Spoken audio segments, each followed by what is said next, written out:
السلام علیکم۔ محمد Nadeem brother auto engineering سے، برکی روڈ، لاہور سے، پاکستان سے۔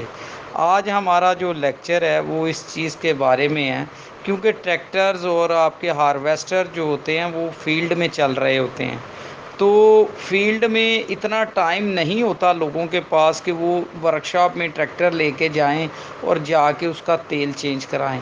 اکثر ذمہ دار لوگ خود ہی فیلڈ میں تیل چینج کر لیتے ہیں، تو اس میں تیل چینج کرنے کا جو میتھڈ ہے وہ میں آپ کے ساتھ شیئر کرنا چاہتا ہوں کہ آپ تیل کس طرح سے چینج کریں گے۔ یہ جو باتیں ہیں نا، یہ بے شمار دوست پہلے سے جانتے ہوں گے، لیکن میرا مقصد یہ ہوتا ہے، یہ باتیں ان دوستوں کو بتانے کا ہوتا ہے تاکہ بار بار بتانے سے باتیں جو ہوتی ہیں، یہ چیزیں جو ہوتی ہیں، وہ آدمی کے ذہن میں جو پوائنٹ ہوتے ہیں کچھ وہ پہلے سے ہی اس کو معلوم ہوتے ہیں، لیکن وہ ریفریش ہو جاتے ہیں۔ جیسے ہم اپنے موبائل کو ریفریش کرتے ہیں نا، تو اسی طرح وہ چیزیں بتانے سے وہ یاد آ جاتی، مجھے بھی بتانے سے میرے ذہن میں پوائنٹ موجود رہتے ہیں، اور دوستوں کے بھی وہ پوائنٹس ذہن میں آ جاتے ہیں، اور پھر اس میں لوگوں کے غلطیاں کرنے کے چانسز کم ہو جاتے ہیں۔ یہ جو مشینری ہے، اس میں جب ہم غلطی کرتے ہیں تو غلطی جو ہوتی ہے اس کا یہ نہیں ہوتا سر جی غلطی ہو گئی، تو غلطی تو ہو گئی، لیکن اس میں نقصان جو ہوتا ہے وہ آپ کا ہزاروں روپے کا ہو جاتا ہے، اور آپ کا جو ٹائم ویسٹیج ہوتا ہے، اور آپ کی ٹینشن بھی بن جاتی ہے۔ گاڑی کا انجن خراب ہو گیا یا گاڑی میں مسئلہ مسائل بن گیا۔ اب جیسے کہ اب حالات بنے ہوئے ہیں مارکیٹیں، کچھ دکانیں کھلی ہیں، کچھ بند ہیں، کچھ اسپیئر پارٹ مل رہے ہیں، کچھ نہیں مل رہے، تو بڑے مسئلے مسائل ہیں۔ تو اس ایسے حالات میں نہ تو بندے کو بیمار ہونا چاہیے، نہ اس کو ڈاکٹر کی ضرورت پڑنی چاہیے، اور نہ ہی میں سمجھتا ہوں اس حالات میں ایک ٹریکٹر مکینک کو، جو ٹریکٹر کا مکینک ہے وہ بھی ایک طرح کا ڈاکٹر ہی ہے مشینری کا، اس کی بھی آپ کو ضرورت نہیں پڑنی چاہیے۔ آپ کو مشینری اس طرح سے چلائیں کہ وہ آپ کی مشین خراب نہ ہو۔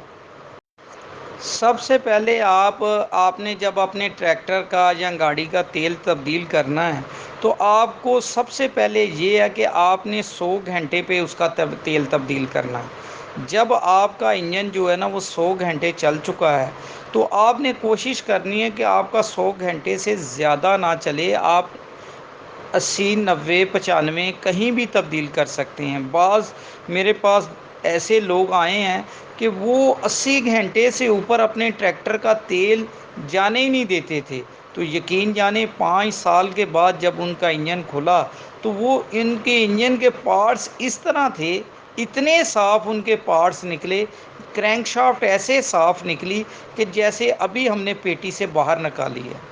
پیٹی سے جیسے باہر نکالتے ہیں نئی کرینک شافٹ، وہ بھی اتنی صاف نہیں تھی جتنی کرینک ان کی انجن میں سے صاف نکلی ہے۔ تو جو لوگ اچھا تیل ڈالتے ہیں اور ٹائم سے بدلتے ہیں، ان کے انجن اندر شیشے کی طرح صاف ہوتے ہیں۔ اور آپ نے جو بھی تیل ڈالنا ہے، آپ نے تیل 1 نمبر ڈالنا ہے، کسی بھی کمپنی کا ڈالیں، آپ ملر ٹریکٹر کا ڈالیں، فیٹ کا ڈالیں، گارڈ کا ڈالیں، جی ٹی ایکس کا ڈالیں، ڈیلو گولڈ ڈالیں، سلور ڈالیں، یا ٹوٹل کا کوئی بھی ڈال لیں، لیکن جو بھی تیل آپ نے ڈالنا ہے وہ 1 نمبر تیل ہونا چاہیے۔ آپ نے 2 نمبر تیل یوز نہیں کرنا۔ اب اوپر میں نے یہی بات بتائی ہے کہ تیل 70-80 گھنٹے سے زیادہ نہیں چلانا، 100 گھنٹے سے اوپر نہیں جانا چاہیے۔ اب دیکھیں جو ہمارے عام روایتی تیل ہیں، ان تیلوں کے بارے میں بات ہو رہی ہے۔ کچھ تیل ایسے بھی ہیں جو 300 گھنٹہ چلتے ہیں یا اس سے بھی زیادہ چلتے ہیں، یہ ہم عام جو تیل ہیں ان کے بارے میں بات کر رہے ہیں کہ ان کو آپ 100 گھنٹے سے زیادہ نہ چلائیں۔ 1 نمبر تیل کی سب سے پہلے اسی طرح ایک کانفرنس تھی، تو کانفرنس ہو رہی تھی، تو وہ ایک بندہ کھڑا ہو گیا، اب یاد نہیں مجھے کس جگہ پہ تھی، میرا خیال ملتان میں تھی، ہاں میرا خیال ملتان میں ہی تھی، ملتان میں تھی، تو امجد صاحب لیکچر دے رہے تھے، تو کھڑا ہو گیا، کہنے لگا جی امجد صاحب یہ بتائیں آپ 1 نمبر پارٹس کی کیا پہچان ہے؟ تو امجد صاحب نے ان سے پوچھا کہ یار کتنی دیر ہو گئی ہے تمہیں ادھر ملتان میں؟ کہتے ہیں مجھے اتنے سال، جب سے پیدا ہوا ہوں، یہ تبھی سے ملتان سے ہی ہوں۔ تو اس نے کہا اتنے سالوں میں تمہیں یہ نہیں پتا چلا کہ بندہ ایک نمبر کون سا ہے تو دو نمبر بندہ کون سا ہے؟ اگر آپ کو اتنے سالوں میں یہ پہچان نہیں ہوئی تو ایک نمبر سامان کی پہچان کیسے ہوگی؟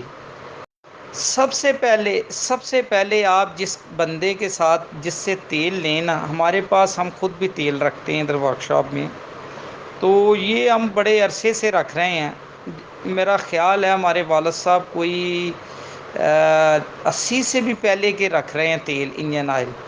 تو اس وقت سے رکھ رہے ہیں کہ وہ ایک آٹو والا تھا، اس وقت آٹو کا کام ہم خود نہیں کرتے تھے۔ پاکستان میں ادھر لاہور میں AZM بردر والا تھا، ہاں شیرا والے گیٹ پہ۔ تو اس کا نام تھا، اس نے 1965 میں یہ آٹو مشیننگ کا کام شروع کیا تھا۔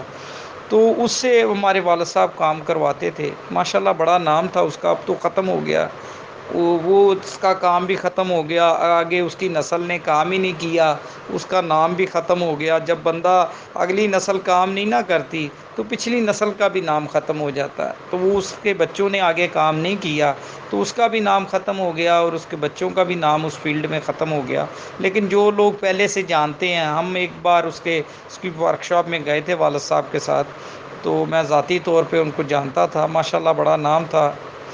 تو وہ اس نے ہمارے والد صاحب کو کہا اگر آپ نے انجن کرنے ہیں نا تو تیل اپنے پاس رکھو۔ تو ہمارے والد صاحب اس وقت سے تیل جو ہے نا لیتے تھے کمپنی سے اور اپنی ورکشاپ میں رکھتے تھے۔ اللہ کے فضل و کرم سے ہمیں کبھی بھی تیل کا ایشو نہیں آیا۔ اس کے بعد ہم مختلف کمپنیوں کا تیل بھی ماشاءاللہ سے ہمارے پاس ہوتا ہے، ملٹ ٹریکٹر کا ہوتا ہے اور دوسرے تیل بھی ہوتے ہیں، GTX بھی ہوتا ہے، ڈیلو گولڈ بھی ہوتا ہے، ڈیلو سلور بھی ہوتا ہے۔ اور ان تمام تیلوں میں میں آپ کو ایک نمبر تیل کی ایک آج پہچان بتاؤں گا کہ ایک نمبر تیل کی پہچان کیا ہے۔ سب سے پہلے تو آپ نے ایسے بندے سے خریدنا ہے کہ جو بندہ آپ کو لگے کہ ٹھیک ہے۔